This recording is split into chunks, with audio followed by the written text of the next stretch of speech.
Chris Coons sits on the Judiciary Committee and joins us now. Thank you so much for racing from that train tonight, Senator. And thank you. I don't know. I'm getting very skeptical about or rather wondering how far the president and his people will go. The president has apparently squirreled away the notes of all his meetings with Putin. He doesn't want even his own officials in his administration to know what he talked about. I wonder, are you worried about William Barr and whether he will, in fact, deliver the Robert Mueller report to the public and to the Congress? I am, Chris. I'm looking forward to tomorrow's confirmation hearing. I had a chance to meet with William Barr last week and to ask him a number of the questions I'm going to repeat tomorrow on the record in a confirmation hearing. I have an editorial that's just gone up in the Washington Post that repeats the context we're in and why this isn't a normal time. I'm encouraged that President Trump has nominated someone who previously served as Attorney General and who's got a lot of experience in the Department of Justice. But when William Barr served as Attorney General more than 25 years ago, we didn't have a president who was under investigation and whose personal attorney and campaign manager and national security advisor had either pled guilty to or been convicted of a variety of crimes involving lying to the government.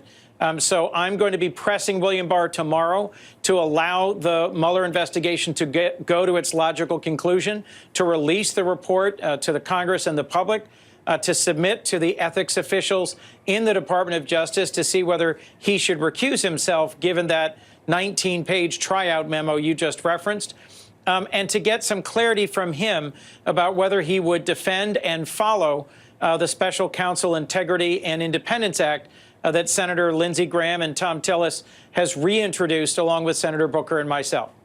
Are you going to try to get from him the commitment that Elliot Richardson gave to Ted Kennedy that he would resign if forced to fire Mueller? Yes.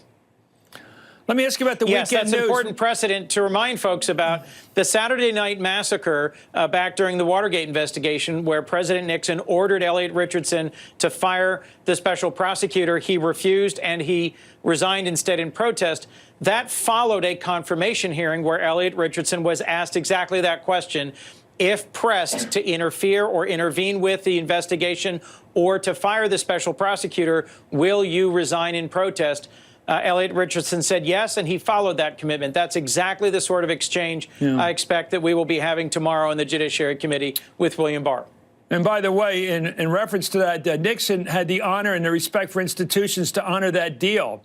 I'm not sure Trump will. Right. But let me ask you about this weekend's news. The New York Times reported over the weekend that the FBI suspected that the president wasn't just covering up, he wasn't just obstructing justice to protect himself, but in furtherance of a Soviet or Russian conspiracy. In other words, he was acting to protect them from exposure for what they did in the 2016 election. That's astounding. What do you make of that charge? It is astounding. That he was, in fact, an agent? Well, Chris, that's exactly why I think we need to have Robert Mueller's investigation proceed to its logical conclusion and then have those results shared with Congress and the public. I don't know whether those allegations are well-founded or whether they aren't. There certainly has been some troubling, disturbing, unprecedented actions by our president in refusing to accept the conclusions of the intelligence community, of resisting efforts by senators, both Republican and Democrat, to pass sanctions against Russia after the 2016 elections, conducting himself in an unusual way in that Helsinki summit with President Putin. There are certainly concerning signs, but I don't have concrete evidence of this, and that's exactly why a well-respected Republican senior law enforcement leader like Robert Mueller has been empowered to conduct this special investigation and needs to be allowed to do it and reach its natural conclusion.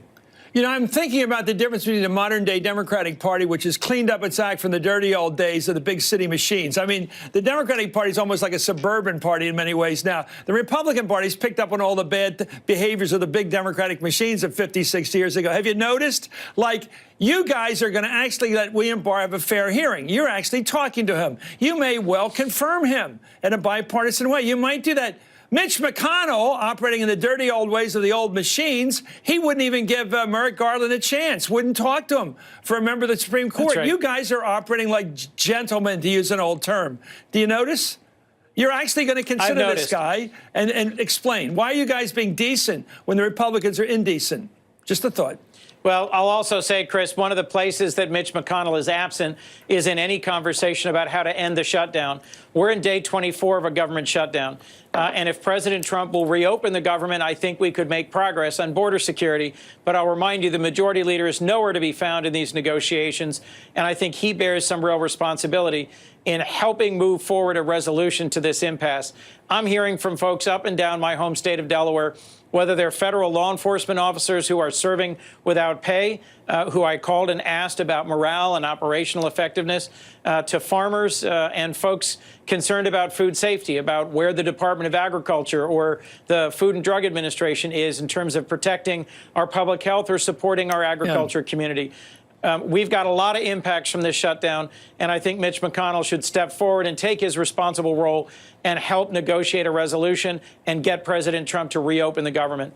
Thanks so much, Chris Coons, who represents a state that has a lot of agriculture in the South and big city thinking in the North. Anyway, thank you, sir. From Delaware, up next with a shutdown stretching into its 4th week.